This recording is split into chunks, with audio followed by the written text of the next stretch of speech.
السلام علیکم ورحمۃ اللہ وبرکاتہ۔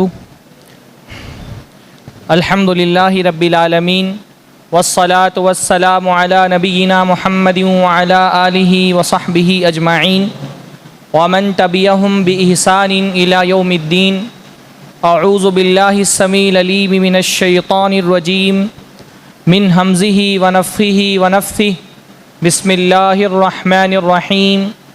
محمد الرسول اللہ والذین معہ اشداء علی الکفار رحماء بینہم تراہم رکعا سجدا یبتغون فضلا من اللہ ورضوانہ سیماہم فی وجوہہم من اثر السجود ذالک مثلہم فی التوراۃ ومثلہم فی الانجیل كزرع أخرج شطأه فآزره فاستغلظ فاستوى على سوقه يعجب الضراع ليغيظ بهم الكفار وعد الله الذين آمنوا وعملوا الصالحات منهم مغفرة وأجرا عظيما۔ سب سے پہلے ہر طرح کی حمد اور ثنا، تعریف اور توصیف، عظمت اور بزرگی، کبریائی اور بڑائی اللہ رب العزت کے لیے لائق اور زیبا ہے، جس کی نعمتیں بے شمار ہیں، جس کے احسانات انگنت ہیں۔ اللہ تعالیٰ کی ساری نعمتوں میں اللہ تعالیٰ کی سب سے بڑی نعمت یہ ہے کہ اللہ نے ہم کو مسلمان بنایا ہے۔ اسلام اللہ تعالیٰ کا واحد دین ہے جس کی اتباع کے بغیر نہ بندہ دنیا میں کامیاب ہو سکتا ہے، نہ آخرت میں اس کی نجات ممکن ہے۔ اسلام جنت تک جانے کا واحد راستہ ہے۔ قیامت تک پیدا ہونے والے ہر انسان کے لیے اگر وہ دنیا میں کامیابی چاہتا ہے اور آخرت میں نجات کا خواہش مند ہے تو اس پر واجب ہے کہ وہ اسلام کے راستے پر چلے۔ تو کیونکہ اسلام اللہ تعالیٰ کا واحد ویلڈ دین ہے تو یہ ضروری ہے کہ یہ دین قیامت تک محفوظ رہے۔ اگر یہ دین محفوظ نہیں رہا تو لوگ اس کے راستے پر چلیں گے کیسے؟ تو اللہ تعالیٰ کی یہ مشیت تھی کہ یہ دین قیامت تک محفوظ رہے، اس لیے اللہ تعالیٰ نے اس کی حفاظت کے بندوبست شروع سے ہی کر دیے۔ پورا سیٹ اپ اس دین کی حفاظت کا اللہ تعالیٰ نے خود تیار کیا، اور جو انتظامات اللہ تعالیٰ نے اس دین کو محفوظ رکھنے کے لیے کیے اس میں سے ایک انتظام یہ تھا کہ اس دین کے جو پہلے راوی ہیں اللہ کے نبی صلی اللہ علیہ وسلم کے صحابہ، وہ عدالت میں، امانت میں، شرافت میں، راست بازی میں اعلیٰ لیول کے تھے۔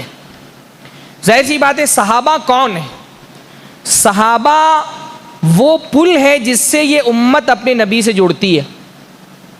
صحابہ کو اگر بیچ سے ہٹا دیا جائے تو امت کا اپنے نبی سے واسطہ ہی ختم ہو جاتا ہے۔ صحابہ دین کے پہلے راوی ہیں۔ راوی سمجھتے ہیں آپ نا؟ دین کو روایت کرنے والے۔ اگر صحابہ کی عدالت پر نشان لگا دیا جائے، صحابہ کی سچائی پر کوشچن مارک لگا دیا جائے، صحابہ کی صداقت پر سوالیہ نشان لگا دیا جائے تو پورا کا پورا دین جو صحابہ نے روایت کیا ہے وہ پورا کا پورا دین مشکوک ہو جائے گا۔ اگر اس دین کو روایت کرنے والے، بلکہ سب سے پہلے اس دین کی حفاظت کرنے والا جو طبقہ ہے وہی اگر سچا نہیں ہے تو پھر یہ دین کہاں سے سچا ہے؟ اگر صحابہ سچے نہیں تو اس بات کی کیا گارنٹی ہے کہ وہ قرآن جو ان صحابہ کے ذریعے سے آیا وہ قرآن بھی سچا ہے؟ اگر صحابہ ہی سچے نہیں تو اس بات کی کیا گارنٹی ہے کہ وہ ساری احادیث کا ذخیرہ جس کی حفاظت بھی صحابہ نے کی، جس کو روایت بھی صحابہ نے کیا، وہ احادیث سچی ہیں؟ اس کی کیا گارنٹی ہے؟ صحابہ اس دین کے پہلے راوی ہیں، ان کی عدالت پر دین کی عدالت ٹکی ہوئی ہے، ان کی شرافت پر دین کی صداقت ٹکی ہوئی ہے، اس لیے اللہ تعالیٰ نے یہ بندوبست کیا باقاعدہ کہ پہلا طبقہ جو اللہ کے نبی صلی اللہ علیہ وسلم کا ساتھ دے گا وہ دنیا کے سب سے کریم لوگ، سب سے عظیم ترین لوگ ہوں گے۔ تو اللہ تعالیٰ نے اس بندوبست کے تحت پوری انسانیت کے ذخیرے سے چن چن کر کے جو سب سے عظیم ترین لوگ تھے ان کو اللہ کے نبی کا صحابی بنایا۔ مجھے آج صحابہ کی عظمت پر گفتگو کرنی ہے، اور اس عظمت کی گفتگو کے حوالے سے پہلا نقطہ میں یہ آپ لوگوں کے سامنے رکھ رہا ہوں کہ صحابہ اتفاق سے صحابی نہیں بنے، صحابی انتخاب سے صحابی بنے۔ صحابی اتفاق سے صحابی نہیں بنے، صحابی انتخاب سے صحابی بنے۔ یہ کوئی اتفاق نہیں تھا کہ اللہ کے نبی اتفاق سے عرب کے اندر مکہ میں پیدا ہو گئے، اتفاق سے کچھ لوگ اللہ کے نبی کے زمانے میں ہی پیدا ہو گئے، اتفاق سے وہ ایمان لے آئے اور صحابی بن گئے۔ یہ کوئی اتفاق نہیں تھا، یہ اللہ تعالیٰ کا انتخاب تھا، اللہ تعالیٰ کی پوری پلاننگ تھی۔ اللہ رب العالمین نے یہ طے کیا کہ سارے انسانی ذخیرے سے چن کر کے سب سے عظیم ترین لوگوں کو اللہ کے نبی کا صحابی بنایا جائے۔ حضرت عبداللہ ابن مسعود سے روایت مروی ہے، وہ فرماتے ہیں کہ ان اللہ نظر فی قلوب العباد، اللہ تعالیٰ نے بندوں کے دلوں کو دیکھا، سارے بندوں کے دلوں کو، فوجد قلب محمد خیر قلوب العباد، تو سارے بندوں میں سب سے اعلیٰ سب سے افضل دل صحابہ کرام کا دل تھا۔ سب سے اللہ تعالیٰ ان اللہ نظر فی قلوب العباد، اللہ تعالیٰ نے جب بندوں کے دلوں کو دیکھا، فوجد قلب محمد خیر قلوب العباد، تو سب سے اچھا دل اللہ کے نبی صلی اللہ علیہ وسلم کا دل تھا۔ فاصطفاہ لنفسہ وابتعثہ برسالتی، تو اللہ تعالیٰ نے نبی کو اپنے لیے چن لیا اور اپنا رسول بنا کر کے بھیج دیا۔ ثم نظر فی قلوب العباد بعد قلب محمد، اللہ کے نبی کے بعد جب دوسرے بندوں کو دیکھا تو سب سے اعلیٰ ترین دل اللہ کے نبی کے صحابہ کا تھا، منتخب کیا۔ فجعلہم وزراء نبیہ، تو جو سب سے اعلیٰ ترین لوگ تھے، سب سے پاکیزہ دل کے لوگ تھے، ان کو اپنے نبی کا ساتھی بنا دیا۔ چن کر کے اللہ تعالیٰ نے دنیا کے سب سے عظیم ترین لوگوں کو اپنے نبی کا ساتھی بنایا۔ تو صحابہ، پہلی بات کیا ہے؟ صحابہ انتخاب تھے، اتفاق نہیں تھے۔ یہ اللہ تعالیٰ کا چناؤ تھا، اللہ تعالیٰ نے چاہا کہ یہ لوگ اللہ کے نبی کے صحابی بنے تو ان کو چن کر کے اللہ کے نبی کے زمانے میں پیدا کیا، ان کو ایمان لانے کی توفیق نصیب فرمائی، ان کو نصرت و جہاد کی توفیق نصیب فرمائی۔ یہ اللہ کا انتخاب تھا، اور جب اللہ کا انتخاب ہو تو بندے ان کا مقابلہ نہیں کر سکتے۔ ہم علم میں، تقویٰ میں، تدین میں کسی مقام پر چلے جائیں، صحابی کے برابر کبھی نہیں ہو سکتے۔ پہلی بات یہ۔ دوسری بات یہ کہ بھائی بہت ساری قرآن کی آیتیں ہیں صحابہ کی فضیلت پر، بہت ساری حدیثیں ہیں صحابہ کی فضیلت پر مان لیجئے کہ میں آج کے اس درس میں ایک آیت قرآن کی بیان نہیں کرتا صحابہ کی عظمت پر، ایک حدیث اللہ کے نبی صلی اللہ علیہ وسلم کی صحابہ کی عظمت پر میں بیان نہیں کرتا۔ صحابہ کی عظمت سمجھنے کے لیے کیا اتنی بات کافی نہیں ہے کہ صحابہ اللہ کے نبی محمد الرسول اللہ صلی اللہ علیہ وسلم کے شاگرد تھے، اور کچھ نہیں ہے، اور کوئی آیت آپ کو نہیں پتا، کوئی حدیث آپ کو نہیں پتا، سلف کا کوئی قول میں بیان نہ کروں؟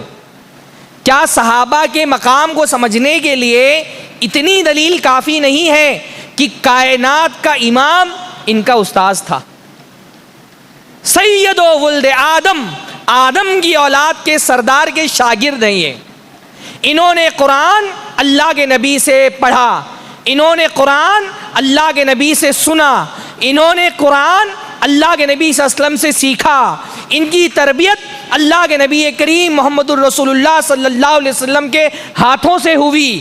انہوں نے اللہ کے نبی صلی اللہ علیہ وسلم کے سامنے زانوِ تلمس طے کیا، انہوں نے اللہ کے نبی صلی اللہ علیہ وسلم کے پیچھے نمازیں پڑھی، انہوں نے فتوے پوچھے، اللہ کے نبی صلی اللہ علیہ وسلم نے فتوے دیے، انہوں نے مسائل پوچھے، اللہ کے نبی صلی اللہ علیہ وسلم نے مسائل سکھائے، ان کے اخلاق بگڑے، اللہ کے نبی صلی اللہ علیہ وسلم نے ان کے اخلاق سدھارے۔ ان کے مقام کو کون پہنچ سکتا بھائی؟ ہاں بھائی استاذ کے مقام کے حساب سے ہی تو شاگرد کا مقام طے ہوتا ہے نا. استاذ جتنا بڑا شاگرد اتنے بڑے. آپ ذرا اندازہ لگائیں, امام ابن القیم رحمہ اللہ بڑے علماء میں سے امت کے, ہاں یعنی اتنے بڑے علماء میں سے کہ ان کو باقاعدہ شیخ الاسلام کہا جاتا ہے. امام ابن القیم رحمہ اللہ کئی کتابوں کے مصنف, بڑے علماء میں سے, تقریباً تمام جو دینی فنون ہیں, علوم ہیں, ان کے ماہرین میں سے. ہاں پر امام ابن القیم کا جب بھی تعارف کرایا جاتا ہے تو ایک بات ضرور بتائی جاتی ہے کہ یہ کس کے شاگرد ہیں؟ شیخ الاسلام ابن تیمیہ رحمہ اللہ کے. ہاں اپنی ساری عظمتوں کے باوجود امام ابن القیم کا جب تعارف ہوتا ہے تو لوگ یہ بتانا نہیں بھولتے کہ شیخ الاسلام, یعنی شیخ الاسلام ابن تیمیہ کا مقام اتنا بلند ہے اسلامی فنون میں کہ جب ابن القیم کا بھی تعارف کرانا ہوتا ہے تو لوگ بھولتے نہیں ہیں, اور ضرور یہ بات یاد دلائی جاتی ہے. بلکہ آپ جب بھی دیکھیں گے امام ابن القیم کا نام آتا ہے لوگ بولتے ہیں ابن تیمیہ کے شاگرد رشید ابن القیم رحمہ اللہ. ابن تیمیہ کا مقام اتنا بلند ہے کہ ابن القیم جیسی شخصیت جب یہ کہا جاتا ہے کہ شیخ الاسلام ابن تیمیہ کے شاگرد ہیں, ان کا مقام بلند ہو جاتا ہے. ہاں آپ ہمارے دور میں دیکھیں بڑے بڑے کبار علماء جب ان کا تعارف کرایا جاتا ہے یہ ضرور یاد دلایا جاتا ہے, نہیں آپ شیخ ناصر الدین البانی رحمہ اللہ, بڑے بڑے علماء جب ان کا تعارف ہوتا ہے نا تو کہا جاتا ہے یہ شیخ البانی کے شاگرد ہیں. ہاں بھئی آسان سا نام آپ میں سے کسی نے سنا ہوگا, علامہ احسان الہی ظہیر رحمہ اللہ. تعارف ہوتا ہے تو کہا جاتا ہے یہ شیخ البانی کے شاگرد ہیں. بڑے بڑے کبار علماء, شیخ البانی کی شاگردی, ان کا تلمیذ ہونا, وہ اتنی, شیخ مشہور علیہ سلمان ہے, بہت سارے, کتنے لوگوں کے میں نام لوں. ہاں جب نام لیا جاتا ہے تو یاد دلایا جاتا ہے کہ یہ شیخ الالبانی کے شاگرد ہیں. شیخ ربیع نام لیا جاتا ہے تو ضرور بتایا جاتا ہے کہ یہ شیخ الالبانی کے شاگرد ہیں. تو کہنے کا یہ مطلب ہے کہ استاذ کے مرتبے سے شاگرد کا مرتبہ طے ہوتا ہے. اللہ کے نبی صلی اللہ علیہ وسلم کے صحابہ کی عظمت کو سمجھنے کے لیے یہی دلیل بہت کافی ہے کہ اللہ کے نبی کے شاگرد ہیں.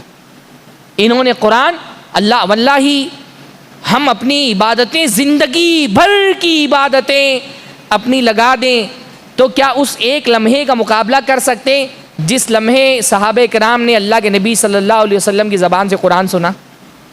ہم اس مقام کو پہنچ ہی نہیں سکتے. ہاں صحابہ کرام محض کوئی انسانوں کی ایک نسل نہیں ہے, مسلمانوں کی ایک نسل نہیں ہے. ایک گمراہ طبقہ بولتا ہے نحن رجال وہم رجال, ہم بھی انسان ہیں وہ بھی انسان تھے. بھئی کسی نے صحابہ کے انسان ہونے کا انکار کیا ہے؟ کیا ہم میں سے کوئی اس بات کا قائل ہے کہ صحابہ انسان نہیں تھے؟ ایک طبقہ میں نے دیکھا ہے نا, دو لوگ دو جملے ایسے بولتے ہیں, جملہ اپنے آپ میں غلط نہیں ہے پر اس کا انٹینشن غلط ہوتا ہے. جس کو حضرت علی نے ایک مرتبہ کہا نا, کلمۃ حق نرید بہا الباطل, صحیح بات بول کر کے باطل مراد لینا. ایک ہے منکرین حدیث کا طبقہ, وہ بولیں گے محدثین بھی انسان تھے. بھئی کس کو ثابت کر رہے ہو کہ محدثین انسان تھے؟ کیا کوئی اہل سنت کا حدیث کو حجیت ماننے والا بندہ یہ کہتا ہے کہ محدثین انسان نہیں تھے؟ آپ کو یہ بولنے کی ضرورت کیوں پیش آ جاتی ہے کہ محدثین انسان تھے؟ کسی نے یہ دعویٰ تو کیا ہی نہیں کہ محدثین انسان نہیں تھے. پر یہ جملہ صحیح بول کر کے ان کی مراد کیا ہوتی ہے؟ ان کو انسان بول کر کے جو ان کی عظیم کا وشے ہے حدیثوں کو جمع کرنے کی, ان کو ریجیکٹ کر دینا. بھائی انسان تھے, کوئی ما فوق الفطرہ ہستی نہیں تھے, لیکن انسان ہونے کا یہ مطلب تھوڑی نہ ہے کہ انہوں نے جو اپنی ساری کوششوں سے حدیث کا مجموعہ جمع کیا ہے اس کو بیک وقت ریجیکٹ کر دیا جائے کیونکہ صرف یہ انسان تھے.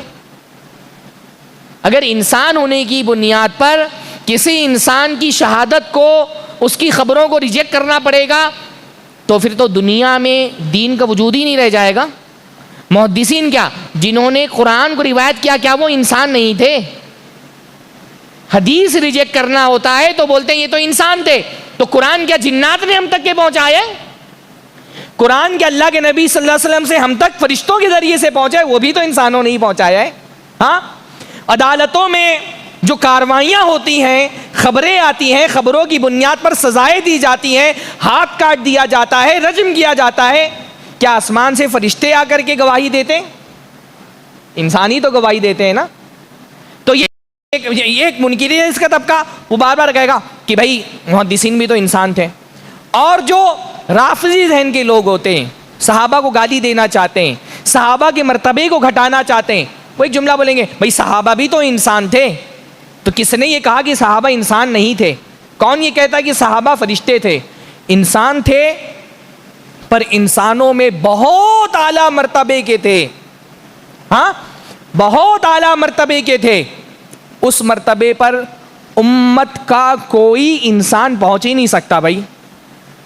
صحابہ اللہ کے نبی صلی اللہ علیہ وسلم کی زیارت کر کے صحابہ بنے ہیں, عبادت کر کے صحابی نہیں بنے.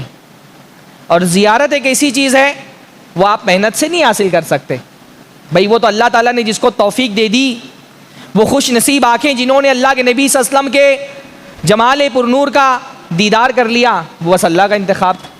ہم زندگی بھر کی عبادتیں اپنی لگا دیں تو بھی ان کی زیارت کے ایک لمحے کی ہم برابری کر سکتے ہیں.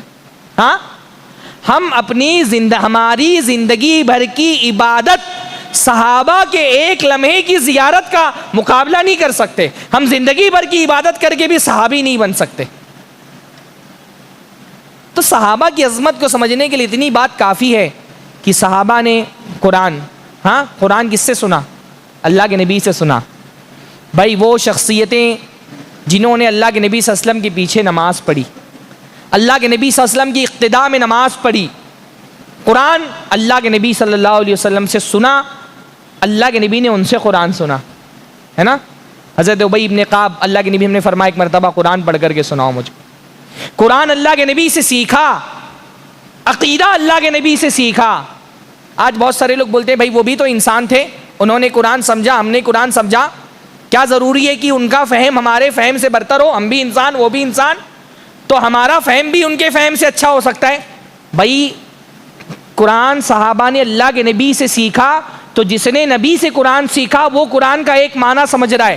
اور آج کے زمانے کا کوئی ڈاکٹر اور کوئی خطیب اور کوئی علامہ قرآن کا ایک معنی بیان کر رہا ہے, ان کا بیان کیا ہوا معنی صحابہ کے بیان کیے ہوئے معنی سے ٹکرا رہا ہے, تو ہم کس کا معنی لیں گے؟ کیا صحابہ سے اچھا بھی کوئی قرآن سمجھ سکتا ہے؟ ہاں, جنہوں نے قرآن ڈائریکٹ صاحب قرآن سے لیا, قرآن ڈائریکٹ اللہ کے نبی صلی اللہ علیہ وسلم سے سیکھا. صحابی کہتے ہیں ہم 10 آیتیں اللہ کے نبی سے پڑھتے تھے قرآن کی, 10 آیتیں پڑھتے, اس میں جو ایمان و عمل کی باتیں ہوتی وہ سیکھتے, پھر اس کے بعد 10 آیتیں اور آگے پڑھتے, پھر 10 آیتیں اور آگے پڑھتے. اس طرح ہم نے اللہ کے نبی سے قرآن سیکھا. تو قرآن کے بارے میں ایک تفسیر وہ ہے جو صحابہ سے ہم کو مل رہی ہے, ایک تفسیر وہ ہے جو آج کے زمانے کا کوئی علامہ کوئی مفتی ہم کو نکال کر کے دے رہا ہے. یہ آج کے زمانوں کے والوں کی تفسیر صحابہ کی تفسیر سے ٹکرا رہی ہے. ہم کس کی تفسیر لینے کے پابند ہیں؟ ہاں, صحابہ سے بڑا کوئی قرآن کا مفسر ہو سکتا؟ ہاں, جنہوں نے آج عقیدے کی کوئی بات آج کا یا 4ویں صدی کا یا 5ویں صدی کا کوئی فلسفی اللہ تعالیٰ کے بارے میں کوئی بات کہہ رہا ہے اپنی عقل اپنے فلسفے کی بنیاد پر, اور وہ بات کسی صحابہ کے قول سے ٹکرا رہی ہے, صحابہ کے عقیدے سے ٹکرا رہی ہے, ہم کس کی بات لینے کے پابند ہیں؟ صحابہ نے اللہ کے نبی سے صرف قرآن نہیں لیا, صحابہ نے اللہ کے نبی سے ایمان بھی لیا. صحابی کہتے ہیں تعلمنا الایمان ثم تعلمنا القرآن فازددنا ایمانا. ہم نے اللہ کے نبی سے پہلے ایمان سیکھا, عقیدہ سیکھا, پھر قرآن سیکھا, تو جب ایمان سیکھنے کے بعد قرآن سیکھا فازددنا ایمانا, تو ہمارا ایمان اور بڑھ گیا.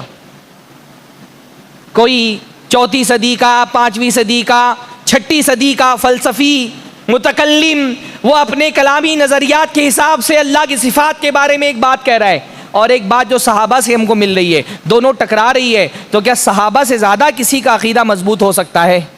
ہاں, یہ صحابی وہ تھے جن کو اللہ کے نبی نے عقیدہ سکھایا, جن کو اللہ کے نبی نے قرآن سکھایا, بلکہ اس سے آگے بڑھ کر کے یہ وہ لوگ تھے جن کے معاملات میں قرآن مجید نازل ہوا. ان سے بڑھ کر کے قرآن کون سمجھ سکتا ہے؟ انہوں نے اپنی آنکھوں سے قرآن نازل ہوتے ہوئے دیکھا, ان کے مسائل میں قرآن نازل ہوا, ان کو کوئی پرابلم ہوئی تو قرآن نازل ہوا, انہوں نے کوئی سوال کیا تو قرآن نازل ہوا. جب ہم شان نزول کہتے ہیں نا, شان نزول, شان نزول کا مطلب ہی کیا ہوتا ہے؟ کسی صحابی کے ساتھ کوئی معاملہ پیش آیا، ان کے معاملات میں قرآن مجید نازل ہو رہا ہے، ان سے اچھا کوئی قرآن سمجھ سکتا ہے؟ ہاں، حضرت ابو بکر رضی اللہ تعالیٰ، کتنے سارے صحابہ ہیں، یعنی صحابہ عام طور پہ اس پہ فخر کیا کرتے تھے ایک دوسرے پر، ہاں، کہ کس کے بارے میں کتنی آیتیں نازل ہوئی ہیں۔ آپ کو بہت ساری آثار صحابہ کیسے ملیں گے نا، کہ حضرت علی کہہ رہے ہیں یہ آیت میرے بارے میں نازل ہوئی، حضرت عمر کہہ رہے ہیں یہ آیت میرے بارے میں نازل ہوئی۔ صحابہ کو اس سے خوشی ہوتی تھی کہ قرآن کی آیتیں ان کے بارے میں نازل ہو رہی ہیں، ان سے زیادہ کوئی قرآن سمجھنے والا ہو جائے گا؟ ہاں، حضرت ابو بکر نے واقعی عفق کے بعد قسم کھا لی کہ میں مصطح بن اساسہ کے گھر کا خرچہ پانی بند کروں گا، ان کو کچھ نہیں دوں گا۔ میری بیٹی پہ الزام لگانے والوں کے ساتھ وہ شریک ہو گئے۔ اللہ نے قرآن مجید میں آیت نازل فرمائی، حضرت ابو بکر کے بارے میں آیت نازل ہو رہی ہے، ہاں، حضرت ابو بکر کے بارے میں آیت نازل ہو رہی ہے، وَلَا يَأْتَلِ أُولُو الْفَضْلِ مِنْكُمْ وَالسَّعَةِ، جن کو اللہ تعالیٰ نے فضل اور کشادگی سے نوازا ہے وہ قسم نہ کھائیں کہ ہم اللہ اپنے رشتہ داروں کو اور مجاہدین کو اور مہاجرین کو کچھ نہیں دیں گے۔ فَلْيَعْفُوا وَلْيَصْفَحُوا، معاف کرو، نظر انداز کرو۔ کیا تم یہ پسند نہیں کرتے کہ اللہ رب العالمین تم کو معاف کر دے؟ حضرت ابو بکر کے بارے میں نازل ہو رہی، ان سے زیادہ کون قرآن سمجھنے والا ہو گیا بھائی؟ ہاں، آج کے زمانے کے بعض فلسفی ایسے لوگ جن کو قرآن کی آیتیں بھی صحیح سے پڑھنی نہیں آتی، وہ اپنے فہم سے صحابہ کے فہم کا مقابلہ کرتے ہیں کہ ہم بھی تو انسان ہیں، وہ بھی تو انسان تھے، کیا ضروری ہے کہ ان کا فہم ہمارے فہم سے برتر ہو؟ ارے بھائی، وہ انسان تھے جن کے مسائل کے جواب میں قرآن مجید نازل ہوتا۔ یہ مقام کس کو مل سکتا ہے؟ وہ اللہ کے نبی سے آ کر کے فتویٰ پوچھتے، ان کے فتوے کے جواب میں قرآن مجید کی آیتیں نازل ہوتی تھیں۔ اس مقام کو کوئی پہنچ سکتا ہے؟ ہاں، سوال وہ کر رہے ہیں، جواب کون دے رہا ہے؟ آسمان سے اللہ تعالیٰ حضرت جبرائیل کے ہاتھوں ان کا جواب بھجوا رہے ہیں۔ ایک نہیں، کتنی آیتیں قرآن مجید کی، یستفتونک قل اللہ یفتیکم، اے اللہ کے نبی، یہ آپ کے صحابہ آپ سے فتویٰ پوچھ رہے ہیں، ان سے کہو اللہ فتویٰ دے رہے۔ ان کے برابری کر سکتے ہیں ہم؟ ہاں، جن کے فتووں کا جواب آسمان سے نازل ہوتا تھا۔ یسألونک، اللہ کے نبی آپ سے سوال کر رہے ہیں، کتنی آیتیں ہیں، یسألونک ماذا ینفقون، اللہ کے نبی آپ کے صحابہ نے آپ سے سوال کیا ہے کہ ان کو کیا خرچ کرنا ہے۔ قل العفو، اللہ آسمان سے بتا رہے ہیں ان سے کہو کہ زائد چیزیں خرچ کرنی ہیں، ضرورت سے زائد، بے شمار آیتیں۔ یسألونک عن الأہلہ، یہ آپ سے چاند کے بارے میں سوال کرتے ہیں۔ یسألونک عن المحیض، یہ آپ سے حیض کے بارے میں سوال کرتے ہیں۔ یہ سوال کر رہے ہیں نبی سے، آسمان سے ان کا جواب نازل ہو رہا ہے۔ کون ہے جو ان کی برابری کر سکتا ہے؟ ان کی عظمتوں کو سمجھیں، صحابہ کے برابر کوئی نہیں ہو سکتا۔ اس امت میں آخری نسل تک کے کوئی صحابہ کی برابری نہیں کر سکتا، علم میں، فہم میں، منہج میں، عقیدے میں کوئی ان سے برتر نہیں ہو سکتا۔ بھائی، یہ وہ لوگ ہیں جن کی رائے کی تائید میں قرآن مجید کی آیتیں نازل ہوئی۔ انہوں نے کوئی مشورہ دیا اللہ کے نبی صلی اللہ علیہ وسلم کو، اللہ نے آسمان سے آیتیں نازل کر کے تائید کی کہ ان کا مشورہ صحیح ہے۔ کون سے صحابی ہیں جن کی رائے کی تائید میں کئی آیتیں نازل ہوئی؟ کون سے صحابی ہیں؟ ہاں، حضرت عمر ابن الخطاب۔ کتنی آیتیں؟ بعض علماء نے تو تقریباً 10 آیتیں بتائی ہیں جو حضرت عمر کی رائے کی تائید میں، اس میں سے ساری چیزیں نہیں ثابت ہیں، لیکن 3 آیتیں تو خود حضرت عمر نے کہا کہ وافقت ربی فی ثلاث، میرے رب نے میں 3 چیزوں میں نے اپنے رب کی حالانکہ ہوا یہ تھا کہ مشورہ انہوں نے پہلے دیا تھا، ہاں، آیتیں بعد میں نازل ہوئی تھیں، پر احتراماً کیا کہہ رہے ہیں؟ وافقت ربی، میں اپنے رب کے موافق ہو گیا 3 چیزوں میں، میں نے مشورہ دیا، اللہ نے مشورہ دیا مقام ابراہیم کو مصلی بنانا چاہیے، حضرت عمر نے مشورہ دیا، آسمان سے آیت نازل ہوئی واتخذوا من مقام ابراہیم مصلی، اللہ کے نبی صلی اللہ علیہ وسلم کو مشورہ دیا کہ اللہ کے نبی آپ کی بیویوں کو حجاب کرنا چاہیے، آسمان سے آیتیں نازل ہوئی۔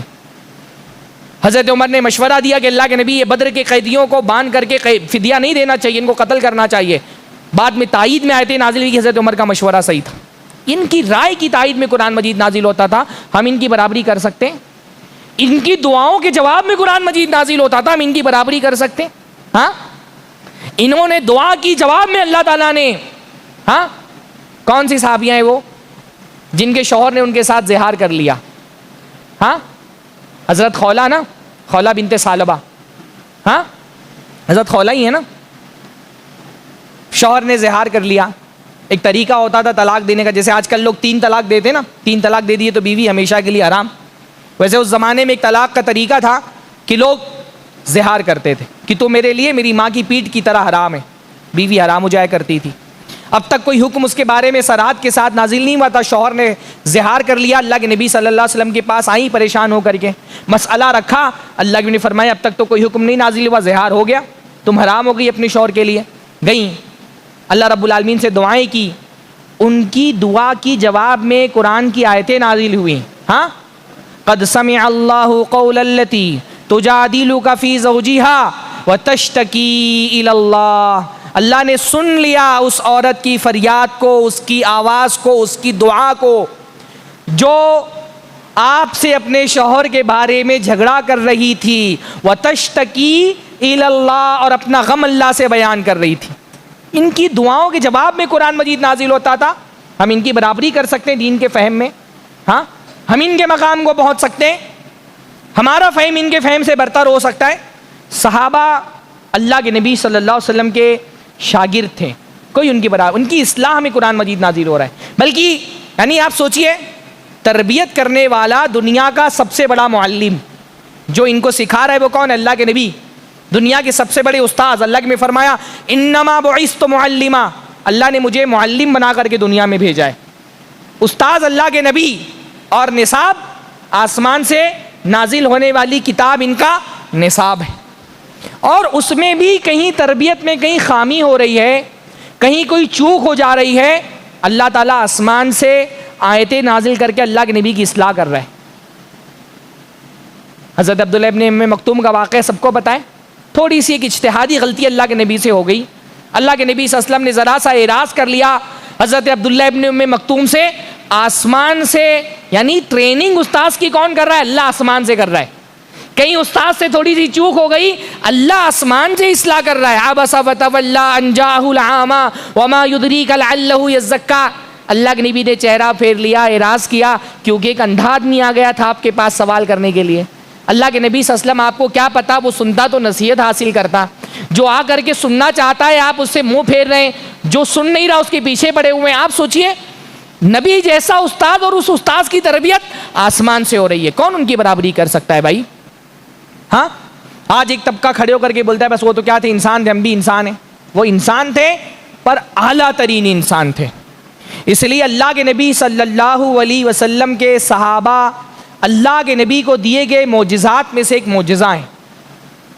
اگر اللہ کے نبی صلی اللہ علیہ وسلم کو کوئی معجزہ نہ دیا گیا ہوتا، صرف اللہ کے نبی کے صحابہ اس بات کی کافی دلیل ہے کہ ان کی تربیت ایک نبی نے کی ہے۔ صرف ان کی سیرت، صحابہ کا کردار، ان کی پاکیزہ زندگیاں، یہ اس بات کی دلیل ہے کہ عام انسان نہیں ہے، ان کی تربیت میں ایک نبی کا ہاتھ ہے۔ بلکہ قرآن مجید کا اسلوب دیکھیے، اللہ نے کیا فرمایا، محمد الرسول اللہ، محمد صلی اللہ علیہ وسلم اللہ کے رسول ہیں۔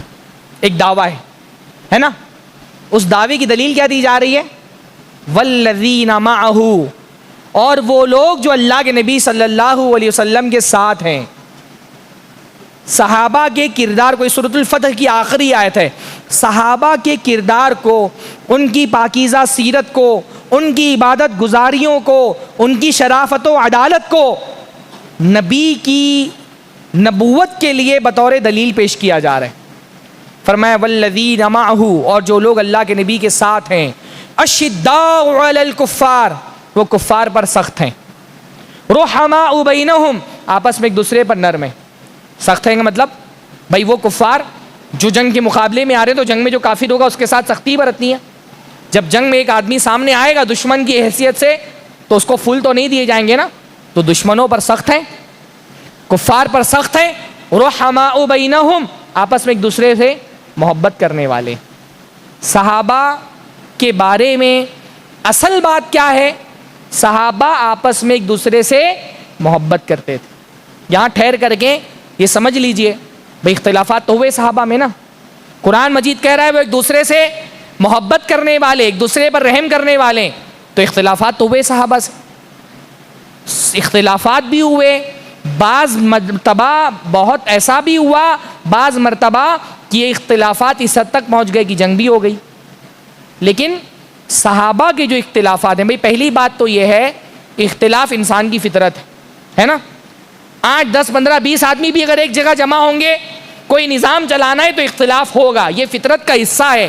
اللہ نے ہم انسانوں کو بنایا ہی ایسا ہے، جیسے ہمارے چہرے مختلف، ہماری آوازیں مختلف، ویسے ہی ہمارے سوچنے سمجھنے کا ڈھنگ بھی مختلف ہے۔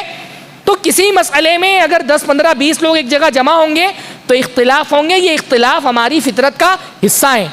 صحابہ کو تو پورے ملک ریاستیں چلانی تھی، ہم تو ایک مسجد چلاتے ہیں تو اختلاف ہو جاتا ہے ٹرسٹیوں میں، تو اختلاف تو ہوگا، یہ ہماری فطرت کا حصہ ہے۔ تو صحابہ میں بھی اختلاف ہوا، وہ اختلاف فطرت کا حصہ ہے، پر صحابہ میں اختلاف بہت کم ہوا، یعنی ہزاروں کی تعداد میں صحابہ ہیں۔ اختلافات کی آپ کو کتنی روایتیں ملتی ہیں؟ 10 15 20 ثابت شدہ روایتیں کتنی ملتی کہ صحابہ آپس میں لڑ پڑے ہوں؟ بہت کم روایتیں جس میں صحابہ کا آپس میں اختلاف ہو گیا ہو، آپس میں بحث تکرار ہو گئی ہو، بہت کم روایتیں۔ تو پہلی بات تو ہے کہ اختلافات بہت کم ہوئے۔ عام طور پہ امام ابن تیمیہ رحمہ اللہ نے یہ بات لکھی ہے، جنگوں کے بارے میں جو بہت زیادہ روایات ہیں کہ صحابہ کرام کے درمیان جنگیں ہوئی، ان روایات میں بیشتر روایتیں جھوٹی ہیں، من گھڑت ہیں، موضوع ہے، ان کی کوئی اصل ہی نہیں ہے۔ بیشتر روایتیں صحابہ کی جنگوں کے بارے میں، بیشتر جو تاریخ میں روایتیں ہیں ان میں بیشتر حصہ ضعیف اور موضوع روایات ہیں۔ جو روایتیں فرماتے ہیں امام ابن تیمیہ کی، جو روایتیں ثابت ہیں جن کی کوئی اصل بھی ہے، اس میں بہت کچھ بڑھایا اور گھٹایا گیا ہے، بہت کچھ بڑھا گھٹا دیا گیا ہے۔ اور جن میں کچھ بڑھایا گھٹایا نہیں گیا ہے اس میں بھی اگر صحابہ میں اختلاف ہوا تو صحابہ کا یہ اختلاف، اس کی بنیاد اجتہاد تھا، کسی مسئلے میں نص نہیں موجود تھی، اجتہاد کیا تو اجتہاد میں اختلاف ہوتا ہے۔ تو اگر اجتہاد کی بنیاد پر اختلاف ہوا تو امام ابن تیمیہ فرماتے ہیں ایسے اختلاف میں مجتہدین ہمیشہ اجر کے دائرے ہی میں رہتے ہیں، ہے نا۔ اگر اجتہاد کی بنیاد، صحابہ کا تو مزاج یہ تھا، بہت سارے مسائل میں اختلاف ہوا، جب حدیث آ گئی اختلاف ختم ہو گیا۔ فدق کے بارے میں اختلاف ہوا، حدیث آئی اختلاف ختم ہو گیا۔ اللہ کے نبی صلی اللہ علیہ وسلم کو کہاں دفن کرنا ہے، اختلاف ہوا، حدیث آئی اختلاف ختم ہو گیا۔ تعاون کا مسئلہ تھا حضرت عمر کے زمانے میں، اختلاف ہوا، حدیث آئی اختلاف ختم ہو گیا۔ اللہ کے نبی کے بعد خلافت کس کے ہاتھ میں آنی چاہیے، اختلاف ہوا، حدیث آئی اختلاف ختم ہو گیا۔ بیشتر مسائل میں یہ دیکھیں گے نص ہو کر کے اختلاف نہیں ہوا، حدیث نہیں تھی تو اختلاف ہوا، حدیث آئی اختلاف ختم ہو گیا۔ جن مسائل میں حدیثیں نہیں ملی، نص نہیں ملی، صحابہ نے اجتہاد کیا اور اختلاف ہوا، ان اختلافات میں جو صحابہ برحق تھے ان کو بھی اجر ملے گا اور جو صحابہ غلطی پر تھے ان کو بھی اجر ملے گا، کیونکہ اجتہاد کے بارے میں اللہ کے نبی کی حدیث کیا ہے، اذا حکم الحاکم فاجتہد فاصاب فلہ اجران وان اخطا فلہ اجر واحد، کہ اگر کسی مسئلے میں انسان اجتہاد کرے، اگر اجتہاد صحیح ہو گیا تو ایک اجر، صحیح نہیں ہوا تو اگر اجتہاد صحیح ہو گیا تو 2 اجر، صحیح نہیں ہوا تو 1 اجر۔ بیشتر مسائل تو اجتہاد والے تھے۔ اور کہیں پر اگر مان لیجئے کہ اجتہادی مسئلہ نہیں تھا، صحابی سے کوئی غلطی ہو گئی، صحابی سے کوئی گناہ ہی ہو گیا، بھائی ہم اس بات کے قائل نہیں ہیں شیعوں کی طرح، جیسے شیعہ حضرات یہ کہتے ہیں کہ ان کے ائمہ معصوم ہیں، ہم یہ نہیں کہتے کہ صحابہ معصوم ہیں، ہم ایسا دعویٰ کرتے ہیں صحابہ معصوم ہیں، ان سے گناہ نہیں ہو سکتا، ہو سکتا ہے صحابہ سے گناہ۔ تو اگر کسی مسئلے میں کسی صحابی سے کوئی گناہ بھی ہو گیا، غلطی بھی ہو گئی، تو بھی ان کی نیکیاں اتنی زیادہ ہیں کہ اس غلطی کی کوئی حیثیت نہیں رہ جاتی۔ یہ تو وہ لوگ ہیں جن کو اللہ تعالیٰ نے پہلے سے معاف فرما دیا ہوا ہے نا۔ حضرت عثمان اور سارے صحابہ کے بارے میں جو غزوہ احد میں پیچھے ہٹ گئے تھے، اللہ نے قرآن مجید میں آیتیں نازل فرمائی، عفا اللہ عنہم، اللہ نے ان سب کو معاف فرما دیا۔ ہاں، تو اگر کوئی غلطی ہو بھی گئی، تو اگر کسی مسلمان سے غلطی ہو تو ہمارا کام کیا ہے، ہاں، چن چن کر کے ان غلطیوں کو نکال کر کے اور ویڈیو میں بیان کرنا کہ دیکھو فلاں صحابہ نے غلطی کی، یہ ہمارا کام ہے۔ ہاں، یہ ہمارا کام ہے کہ ہم ڈھونڈ ڈھونڈ کر کے ایک صحابی کی غلطی نکالے حدیث کی کتابوں سے اور لوگوں کے سامنے بیان کرو، دیکھو فلاں صحابی سے یہ غلطی ہو گئی، یہ کام ہے ہمارا۔ ہم سے تو صحابی تو دور، عام مسلمان کے بارے میں بھی ہم سے کیا کہا گیا ہے، پردہ پوشی کرو۔ اگر کسی سے کوئی غلطی بھی ہو گئی ہے تو ہم کو کیا کرنا ہے، پردہ پوشی کرنی ہے، اور ہم کو کیا کرنا ہے، استغفار کرنا ہے نا۔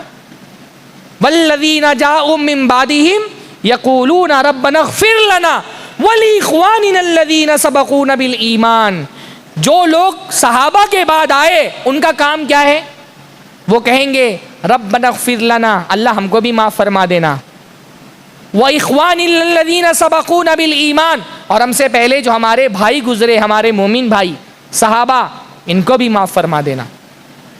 ہمارے یہاں ایک طبقہ پڑوس کے کچھ فتنے، جو اس گلوبلائزیشن کے دور میں فتنے بھی گلوبلائزڈ ہو گئے، تو وہ فتنے ہمارے یہاں پہ بھی سنائی دیتے ہیں۔ اور بعض مرتبہ بعض لوگ کوئی حدیث لے کے آتے ہیں، دیکھو فلاں صحابی سے غلطی ہوئی، آج تک تو مولویوں نے ہم کو نہیں بتایا، وہ فلاں انجینئر صاحب ہے وہ بتا رہے ہیں۔ ہاں، لوگ بولتے رہے مولویوں نے سب چھپا کر کے رکھا تھا۔ بھائی ہر چیز ہر کسی سے نہیں بتائی جاتی۔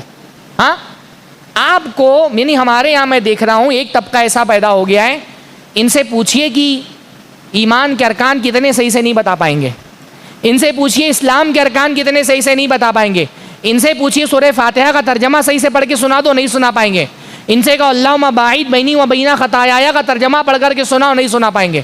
بات کس پہ کریں گے؟ جنگ جمل پہ، جنگ صفین پہ، حضرت معاویہ، حضرت عائشہ، حضرت علی، سعد ابن ابی وقاص، طلحہ، زبیر، ان کی جنگیں ہوئیں، ارے یہ جنگ میں ایسا ہو گیا، بخاری کی روایت، مسلم کی روایت۔ پوچھو بھائی دعائے ثنا کا ترجمہ پڑھ کے سناؤ، وہ نہیں آتا۔ بیٹھو وضو کر کے دکھاؤ تو وضو کیسے کرتے ہیں، وضو نہیں کرنا آتا، عقیدے کے بیسک مسائل نہیں پتا، توحید کی بنیادی معلومات نہیں ہے۔ بات کس پہ کر رہے ہیں؟ جمل پہ، صفین پہ، ہاں، صحابہ کی مشاجرات پہ۔ وہ اتنا نازک موضوع، کیا اللہ تعالیٰ قیامت کے دن ہم سے یہ پوچھے گا کہ صحابہ کے اختلافات میں کون برحق تھا؟ قیامت کے دن ہم کو اس کا جواب دینا ہے۔ ہاں، اللہ ہم سے ہمارے دین کے بارے میں سوال کرے گا، صحابہ کی تاریخ کے بارے میں ہم سے سوال نہیں ہوگا۔ عام انسان کو میں یہ کہتا ہوں بھائی ہم اہل سنت، ہمارا منہج یہ رہا ہے کہ ہم مشاجرات میں جاتے ہی نہیں۔ ہمارے ائمہ امام احمد ابن حنبل کے بارے میں آتا ہے، جب مشاجرات والی حدیثیں، صحابہ کی جنگوں والی حدیثیں سنائی جاتی تھی، کان میں انگلی ڈال لیتے تھے۔ کیا ضرورت ہے اس کو سننے کی؟ اس سے کون سا ہمارے ایمان و عقیدے کا فائدہ جڑا ہوا ہے؟ صحابہ کے بارے میں ہمارا اصولی موقف یہ ہے کہ صحابہ رضی اللہ عنہم ورضوا عنہ، اللہ ان سے راضی ہو گیا، وہ اللہ سے راضی ہو گئے۔ ان میں کسی سے غلطی ہوئی، اللہ ہم سے ان کی غلطیوں کے بارے میں سوال نہیں کرنے والا۔ میں کیوں ایسے نازک معاملات میں رائے دے کر کے اللہ تعالیٰ کے جواب دہ کیوں بنوں؟ نہیں سمجھ رہے؟ ہاں بھائی اتنا نازک مسئلہ ہے، تاریخ کا مسئلہ ہے، تاریخ کا مسئلہ ہے۔ ہمارے سلف کیا کرتے تھے، میں آپ کو روایتیں پیش نہیں کر سکتا، ٹائم نہیں میرے پاس، باقاعدہ ایسی روایتوں کو جلا دیا کتابوں کو۔ ہمارے جو سنی محدثین جو تھے نا اہل سنت کے، انہوں نے سارا زور حدیثوں کو جمع کرنے پر ڈالا، کیونکہ حدیثیں دین کا حصہ ہے۔ تاریخ کی طرف توجہ نہیں کی ہمارے محدثین نے۔ اس لیے آپ دیکھیں گے تاریخ روایت کرنے والے بڑی تعداد میں جو روات ہیں وہ کون ہیں؟ غالی، رافضی، شیعہ ہیں۔ سنی اس طرف نہیں، کیونکہ سنیوں کو سمجھ میں آ رہا تھا کہ تاریخ سے ہمارے دین کا کوئی لینا دینا نہیں ہے، ہمارے دین کا تعلق حدیثوں سے ہے۔ تو ہمارے جو محدثین تھے اہل سنت کے، انہوں نے تاریخ کی طرف وہ توجہ نہیں کی، ان کی ساری توجہ حدیث کی طرف تھی۔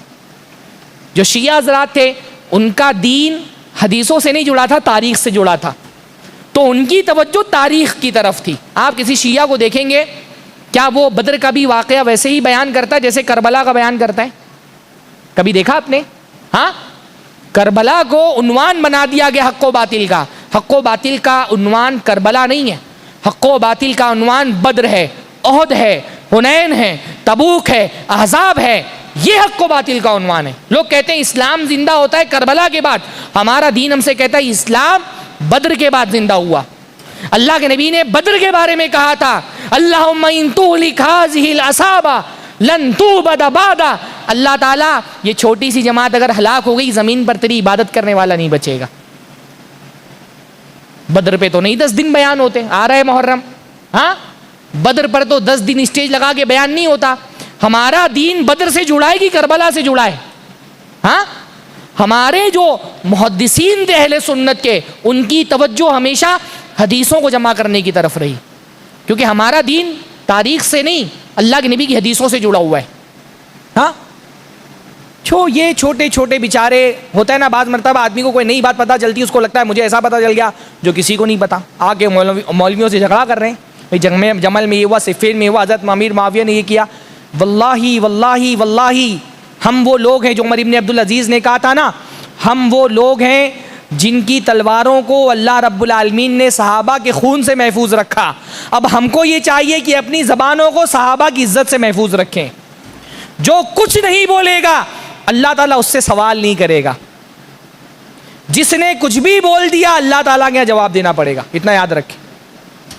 یہ عام شخصیتیں نہیں ہیں، یہ صحابہ، امیر معاویہ، ان کے ساتھی حضرت عائشہ، طلحہ، زبیر، حضرت عمار، حضرت علی، حضرت عثمان، چھوٹی موٹی شخصیتیں نہیں ہیں۔ ان کے بارے میں زبان سے ایک بھی جملہ بے احتیاطی کے ساتھ نکالتے ہوئے ڈرو، تم خاموش رہو گے، اللہ تم سے یہ سوال نہیں کرے گا کہ صفین اور جمل کے بارے میں ذرا بتاؤ کون حق پر تھا، پوچھے گا اللہ قیامت کے دن۔ ایک لفظ بھی اگر ان کے بارے میں غلط زبان سے نکال دیا اللہ کے یہاں جواب دہ ہونا پڑے گا۔ اس لیے ہمارے سلف اس طرف بہت توجہ نہیں کرتے تھے، یہ تو فتنہ اٹھا ہے تو مجبوری میں چیزیں بیان کرنی پڑتی ہے، ورنہ ہمارے جو محدثین تھے ان کی پوری توجہ تو حدیثوں کو جمع کرنے کی طرف تھی۔ اتنا بڑا ہوا کھڑا کر کے رکھا ہے صحابہ کی جنگوں کے بارے میں، یعنی آپ دیکھیے اللہ کے نبی صلی اللہ علیہ وسلم کے جو صحابہ ہیں، جنگ جمل، جنگ صفین کے بارے میں بات آتی ہے، صحابہ کے درمیان جو جنگیں ہوئیں، دیکھیے قرآن میں بات دوسری طرف، اللہ نے کیا فرمایا؟ رحماء بینہم، صحابہ ایک دوسرے سے محبت کرنے والے تھے، اصولی بات بتا دی۔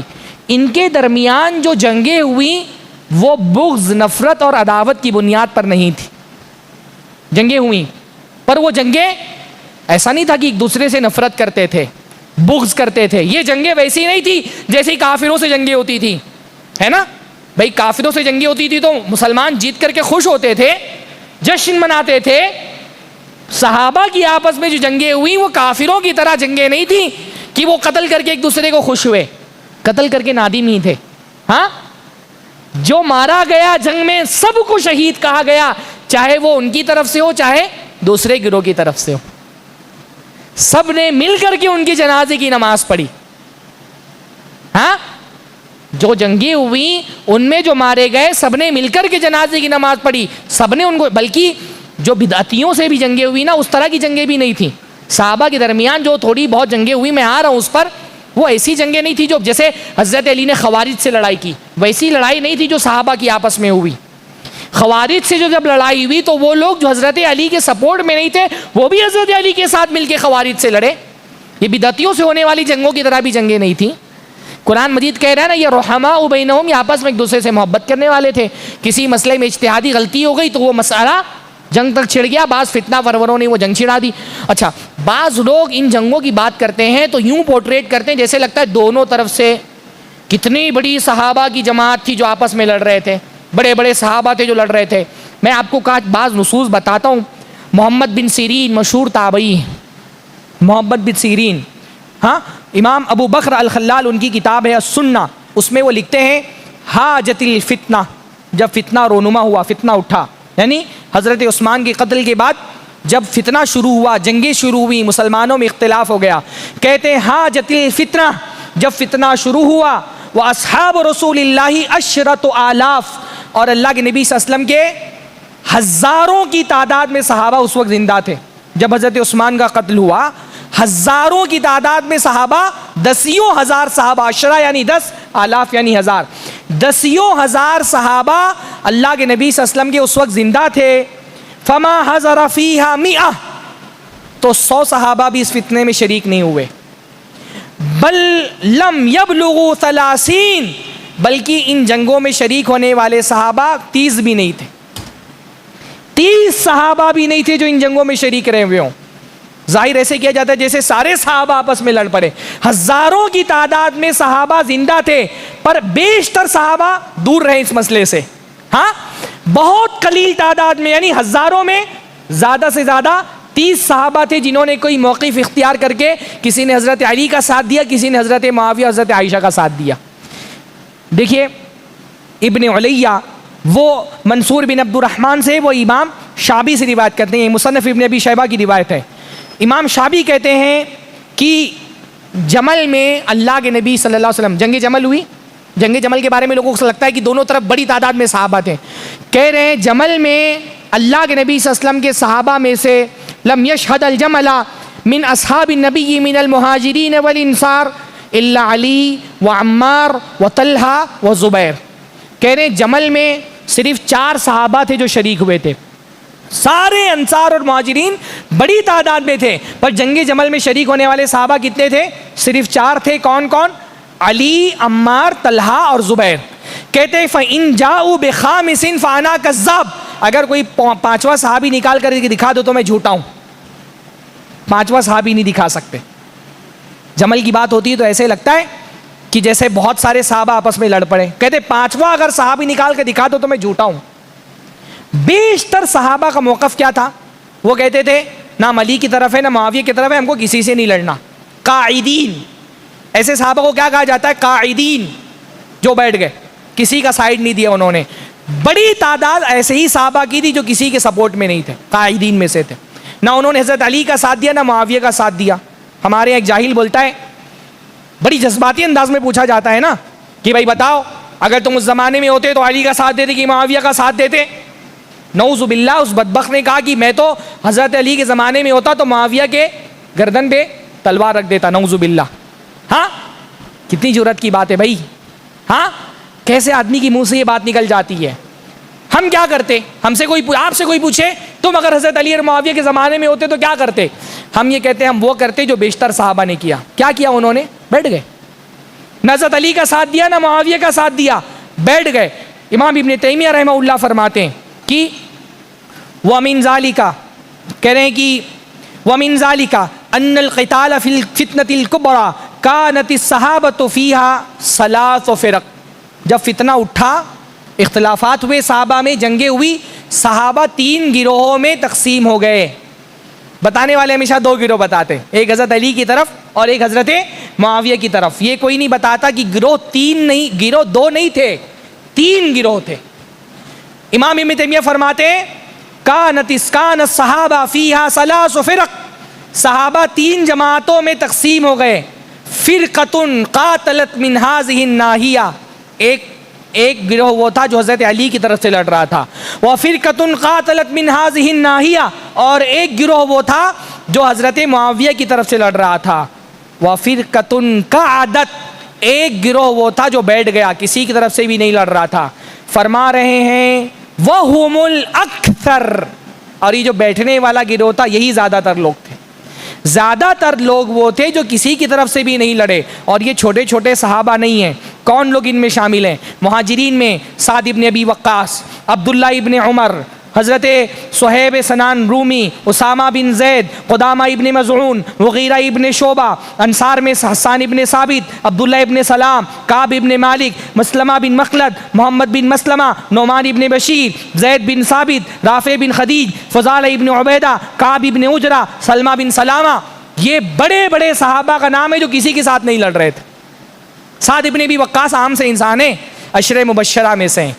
جب فتنہ رونما ہوا، جنگیں ہونی شروع ہوئی، وہ مدینہ سے کئی میل کے فاصلے پہ جا کے ایک دیہات میں جا کے بس گئے. چھوڑ دیا، مدینہ ہی چھوڑ دیا، دیہات میں جا کر کے دور بس گئے.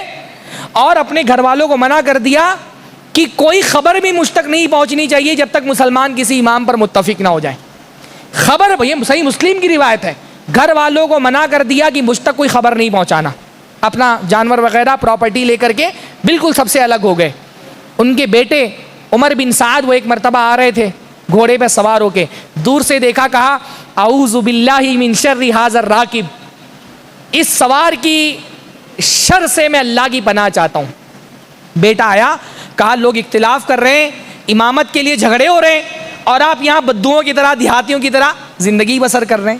ہاں، بیٹا کہہ رہا ہے چلیے آپ بھی شریک ہو. سعد ابن ابی وقاص عام انسان نہیں تھے بھائی، بہت بڑے سپاہیوں میں سے تھے، مجاہدین میں سے تھے. بیٹا اکسا رہا ہے، کتنی جنگیں ہو رہی ہیں، آپ دیہاتیوں کی طرح الگ تھلگ اپنے آپ کو روک کر کے رکھیں. سینے پہ ہاتھ مار کے کہتے ہیں، اللہ کے نبی نے فرمایا، اللہ تعالیٰ ان اللہ یحب العبد التقی الغنی الخفی، اللہ تعالیٰ ایسے بندے کو پسند کرتا ہے جو تقوی والا ہے، غنی ہے، بے نیاز ہے، خفی ہے، گمنام ہے، اپنا پوشیدگی میں بیٹھا ہوا ہے، کسی کی شہرت میں، کسی کو دکھاوے میں نہیں شریک ہے. کہ اللہ تعالیٰ ایسے بندے کو پسند کرتا ہے. ابن عمر کو تو باقاعدہ لوگوں نے کہا کہ آپ خلیفہ کیوں نہیں بن جاتے، ان کے والد خلیفہ رہ چکے تھے نا، ان کو بہت کوشش کی لوگوں نے چڑھانے کی کہ آپ خلیفہ بن جائیے، ہم سب آپ کے ہاتھ پر بیعت کریں گے. ابن عمر نے کہا اچھا بتاؤ، کیا اگر میں نے خلافت کا دعویٰ کیا تو سارے لوگ بیعت کر لیں گے میرے ہاتھ پہ، سب راضی ہو جائیں گے؟ لوگوں نے کہا نہیں، جو راضی ہوگا اس سے لڑائی کریں گے. چڑھانے والے بھی ہوتے ہیں، کہا جو نہیں راضی ہوگا اس سے لڑیں گے. ابن عمر نے کہا میں یہ نہیں چاہتا کہ کسی مسلمان کا ایک بوند خون بھی میری وجہ سے گرے. ابن عمر کی بہت بڑی قربانی تھی، وہ علماء میں سے تھے، صحابہ میں سے، وہ اگر خلافت کا دعویٰ کرتے بڑی تعداد، کیونکہ حضرت عمر کے نسل سے تھے، بہت سارے لوگ ان کا ساتھ دیتے، پر انہوں نے خلافت باوجود اس کے کی پیش کی جا رہی تھی، انہوں نے انکار کر دیا۔ تو ان صحابہ کی کوئی بات ہی نہیں لاتا بھائی، یہ بڑی تعداد میں صحابہ ایسے تھے جنہوں نے کسی کا ساتھ نہیں دیا، یہ صحابہ سب سے زیادہ برحق تھے۔ سب سے زیادہ حق پر کون سے صحابہ تھے؟ جنہوں نے کسی کا ساتھ نہیں دیا۔ اس لیے آپ دیکھیں کہ یہ جو صحابہ تھے جنہوں نے کسی کا ساتھ نہیں دیا، کیوں نہیں دیا ساتھ؟ کیونکہ اللہ کے نبی صلی اللہ علیہ وسلم نے ان کو تاکید کی تھی کہ جب فتنہ رونما ہو تو کسی کا ساتھ نہیں دینا، کسی مسلمان پہ تلوار نہیں اٹھانا۔ حضرت ابو ہریرہ بھی انہی لوگوں میں سے تھے نا جو نہ حضرت علی کے ساتھ تھے نہ حضرت معاویہ کے ساتھ تھے۔ حضرت ابو ہریرہ نے وہ حدیث روایت کی، اللہ کے نبی نے فرمایا ستکون فتن، ان قریب فتنے رونما ہونے والے ہیں، القائد فیہا خیر من القائم، جو اس میں بیٹھا رہے گا وہ کھڑے ہونے والے سے اچھا ہے، والقائم فیہا خیر من الماشی، جو کھڑا رہے گا وہ چلنے والے سے اچھا ہے، والماشی فیہا خیر من الساعی، اور جو چلے گا وہ دوڑنے والے سے اچھا ہے۔ اللہ کے نبی نے کہا تھا کہ جب فتنہ رونما ہو تو کیا کرنا ہے؟ تم کو بیٹھ جانا ہے۔ حضرت علی کے بارے میں ایک بڑی پیاری روایت آتی ہے، 2 منٹ میں اپنی باتیں ختم کرتا ہوں۔ ہاں، بڑی ایک پیاری روایت حضرت علی کے بارے میں آتی ہے کہ حضرت علی ایک مرتبہ، اللہ کے نبی کے ایک بڑے صحابی ہیں پیارے ابو مسلم، ہاں ابو مسلم ان صحابہ میں سے تھے جن کو اللہ کے نبی صلی اللہ علیہ وسلم نے فرمایا، ابو مسلم اللہ کے نبی کے ایک انصاری صحابی ہیں۔ حضرت علی جو ہیں ایک مرتبہ جب یہ جنگ رونما ہو گئی تو ابو مسلم کے پاس پہنچے حضرت علی، ہاں یہ ترمذی کی روایت ہے، شیخ البانی نے اس کو صحیح کہا ہے، اور ابو مسلم سے کہا ابو مسلم الا تعینوننی، میرا ساتھ نہیں دو گے؟ الا ہؤلاء القوم، یہ لوگ مجھ سے جنگ کرنے کے لیے آ گئے، امیر معاویہ اور ان کے ساتھی، کہا کیا ان کے خلاف میرا ساتھ نہیں دو گے؟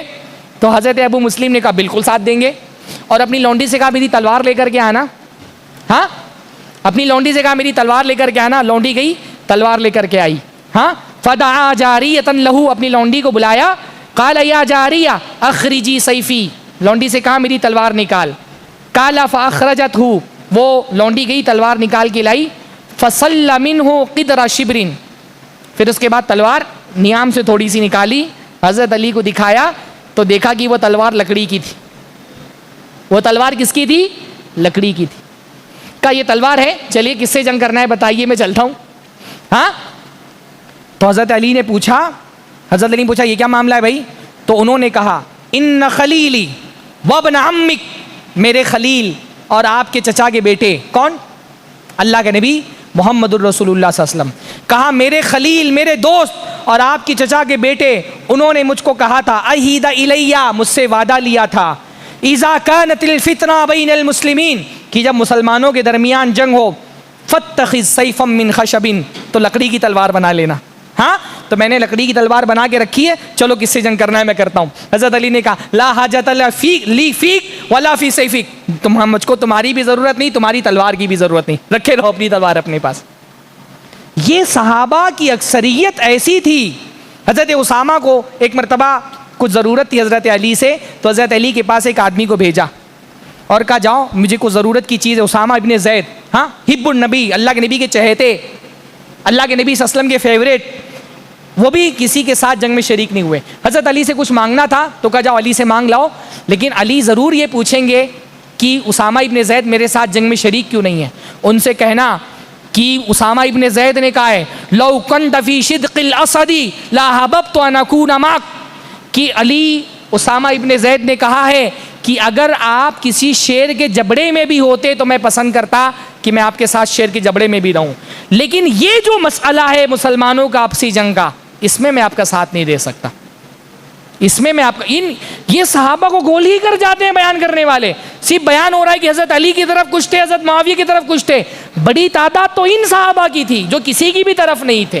ہاں محمد ابن مسلمہ، ان کے بارے میں بھی اللہ کے نبی صلی اللہ علیہ وسلم نے فرمایا کہ ان کے بارے میں محمد بن مسلمہ کو فرمایا کہ محمد بن مسلمہ وہ ہیں جن کو فتنہ نقصان نہیں پہنچائے گا۔